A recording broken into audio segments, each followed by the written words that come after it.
Top 2 pre-spawn baits.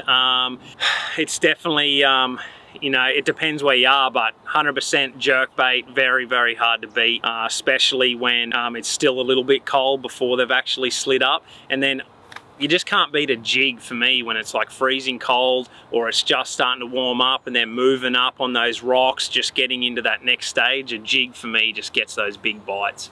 I'm gonna say old school spinnerbait, man. It seems like the spinnerbait's been forgotten. I mean, with the introduction of a chatterbait, it seems like everyone is throwing a chatterbait nowadays. So I like an old school spinnerbait, just double willow, find you a nice, you know, single lay down leading into a back pocket, and you throw that spinnerbait over it and you feel the limb. As soon as you pop it off the limb and swing it down, bam, one gets it, and they're usually big pre-spawn fish.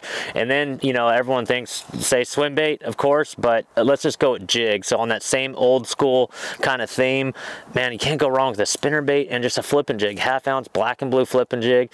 That same creek you go to the back of, you know, you pass that lay down log with the spinnerbait and go to the very back of that creek and flip any bush or any rock over, you know, rock or overhanging tree, whatever it is, pitch a jig in there, and a lot of big pre-spawn fish eat that black and blue 1/2 ounce jig. Are probably going to be something flipping. You know, one's going to be a jig, and the other's probably going to be a swim jig. For me, those two baits, you could take them anywhere in the country during the pre-spawn, any type water conditions, and chances are really good that you're going to get a bite.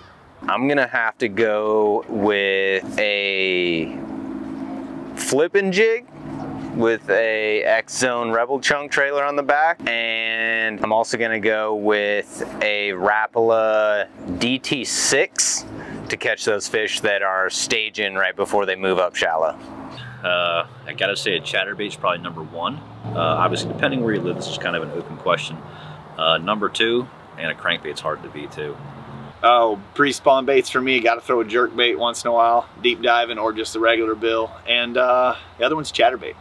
Almost won a pre-spawn derby last year. I picked what kind of chatterbait, but we're gonna get done one of these times. Top 2 pre-spawn baits for me got to be a jerk bait and probably a Ned rig. Ned rig just gets her done everywhere. Chatterbait for one, or bladed jig, and then I like the mid-running crankbait, something like a Spro Little John MD, something I can cover water fast and trigger those big bites.